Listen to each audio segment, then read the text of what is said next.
Hi, I'm Mark. And I'm Valerie, and we're at my home. So today we're going to take a first look at a video doorbell and a couple of cameras from a company called Eufy Security.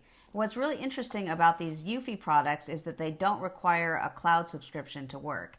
And we have a lot of friends that either don't want to pay $3 a month or more for a subscription, or they don't really feel comfortable with their doorbell and camera recordings going up to the cloud. So this is, for some people, this could be a really good option. You know, what's nice about this too is that this is the doorbell, and these are really outdoor cameras, or you could use them indoors, I suppose. These cameras actually recorded the same device that's inside this box. So it's an integrated system. So you buy this, then you can buy a bunch of cameras, and they'll all talk to each other. And it looks like from the picture out here that you can get a bunch of different types of cameras, indoor specific, outdoor, a floodlight camera if you want that. And then, I don't know what that thing is at the car. Is that like a... Let me see. Is that a dash cam or something? It almost looks like a dash cam. Yeah, maybe it is. I don't know.